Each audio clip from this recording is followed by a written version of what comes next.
नमस्कार मित्रांनो.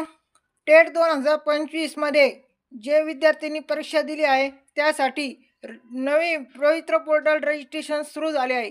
त्यासाठी लागणारे रजिस्ट्रेशन करण्यासाठी कोणकोणते कागदपत्र तुम्हाला लागणार आहे त्या व्हिडिओमधून सांगणार आहे. व्हिडिओ बघण्याआधी व्हिडिओला लाईक अँड सबस्क्राईब करा.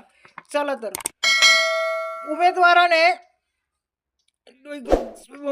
टेट 2025 रोजी सादर केलेले छायाचित्र म्हणजे पासपोर्ट फोटो, त्यानंतर उमेदवाराने टेट 2025 रोजी सादर केलेली स्वाक्षरी, त्यानंतर महाराष्ट्राचे रहिवासी म्हणजे डोमेसियल प्रमाणपत्र, त्यानंतर जातीचा दाखला, त्यानंतर जात प्रमाणपत्र, त्यानंतर जात वैधता प्रमाणपत्र, त्यानंतर 10वीचं मार्कशीट बोर्ड सर्किट, त्यानंतर 12वीचं मार्कशीट बोर्ड सर्किट, त्यानंतर शैक्षणिक अर्हता पदवी प्रमाणपत्र गुणपत्रक म्हणजेच ग्रॅज्युएशनचं मार्कशीट, ग्रॅज्युएशनचं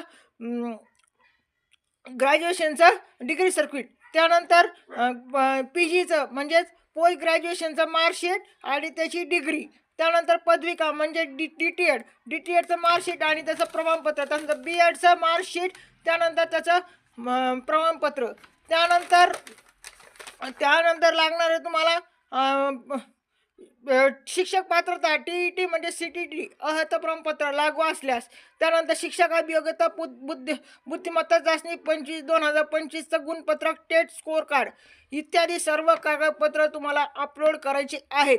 तरी सर्व भावी शिक्षकांनी याची नोंद घ्यावी. टेट 2025 दिलेल्या सर्व विद्यार्थ्यांनी याची नोंद घ्यावी. धन्यवाद. व्हिडिओ आवडल्यास लाईक अँड सबस्क्राईब करा.